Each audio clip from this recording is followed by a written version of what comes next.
안녕하십니까. 10월 첫째 주 더티입스 위클리 뉴스입니다.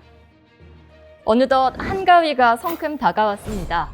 가을이 완연해진 이번 한 주도 정치권부터 국제사회 그리고 우리 일상생활에 이르기까지 다양한 소식들이 우리를 찾아왔습니다. 지금부터 그 주요 이슈들 하나씩 살펴보겠습니다. 첫 소식입니다. 지난 9월 26일 국가정보자원관리원 화재로 대한민국 행정망이 멈춰섰습니다. 이로 인해 정보 서비스가 대거 중단되면서 국민들은 큰 불편을 겪어야 했습니다. 화재는 10시간 만에 진압됐지만 그 피해는 걷잡을 수 없이 커져갔습니다. 그 이유는 바로 반쪽짜리 백업 시스템 때문이었습니다. 완벽한 이중화 시스템이 구축되지 않아 한 곳의 재난이 곧 전체 시스템의 마비로 이어진 겁니다. 첨단 디지털 강국이라는 자부심이 무너진 순간이었습니다. 그런데 이 대목에서 우리는 수백 년 전 선조들의 지혜를 되돌아보게 됩니다. 바로 조선 왕조실록을 보관했던 4대 사고 시스템입니다. 조선은 나라의 가장 중요한 기록인 실록을 한양의 충추관에만 두지 않았습니다. 혹시 모를 화재나 전쟁에 대비해 충주와 성주, 전주 등 전국 4곳의 사고를 만들고 똑같은 실록을 나눠 보관했습니다. 그리고 그 지혜는 임진왜란 때 빛을 발했죠.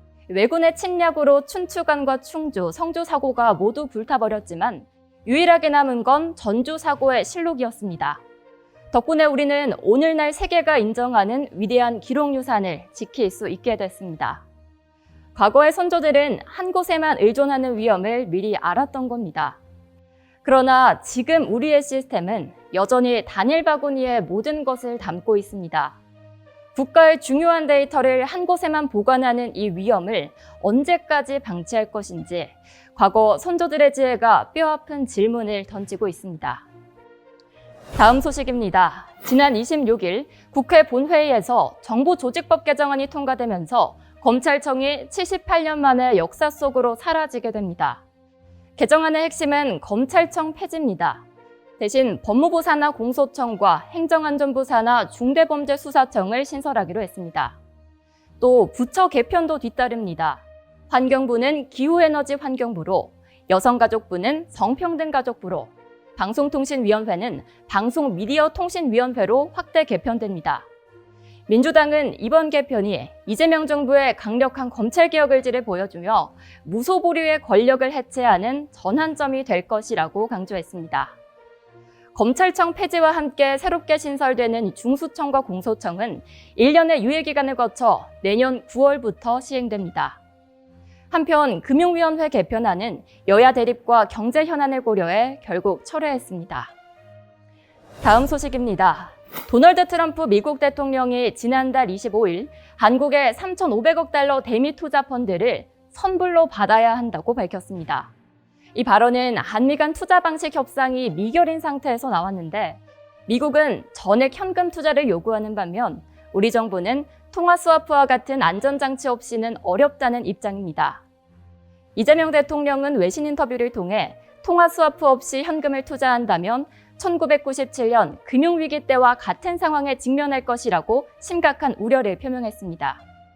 특히 지난달 24일 유엔 총회 참석 중에는 스콧 베선트 미 재무장관을 직접 만나 통화 스와프 필요성을 설명하며 시장 불안에 대응하기도 했습니다.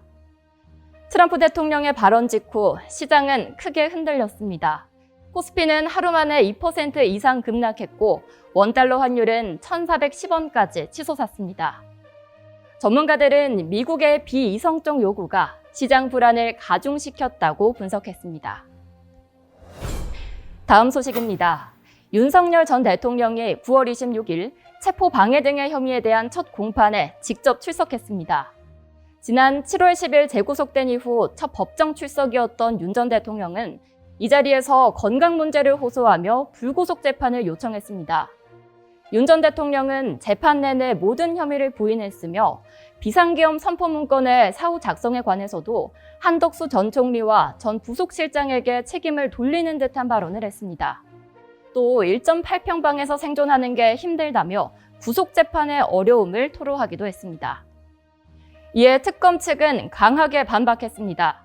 윤 전 대통령이 내란 혐의 재판에 12회 연속 불출석하며 걸석 재판이 진행 중인 점을 지적하고 이번 출석을 선택적 출석이라고 강하게 비판했습니다. 이와 함께 그의 건강 주장에도 의문을 제기했죠.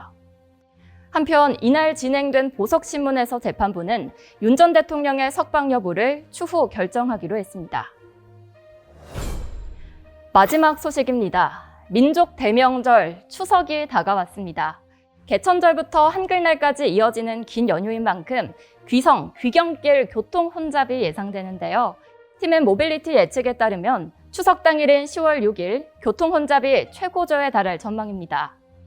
귀성길은 4일과 6일이 절정입니다. 4일 오후 3시 서울에서 광주까지는 약 4시간 43분, 6일 낮 12시 서울에서 부산까지는 최대 6시간 41분이 소요될 예정입니다. 반면 교통이 가장 원활한 시간대는 3일 이른 새벽입니다. 자정부터 오전 4시 사이에 출발하면 서울에서 부산은 4시간 22분, 서울에서 광주는 3시간 10분 정도 소요될 것으로 보입니다. 귀경길 역시 추석 당일인 6일 정오가 가장 혼잡할 것으로 보입니다.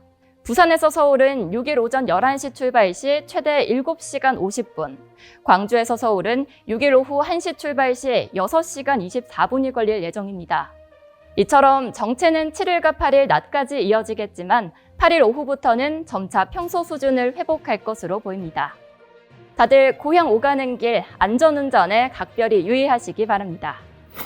오늘 준비한 더팁스 위클리 뉴스는 여기까지입니다.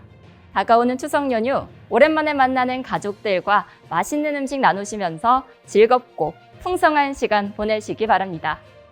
더팁스 위클리 뉴스 마칩니다. 시청해주신 여러분 고맙습니다.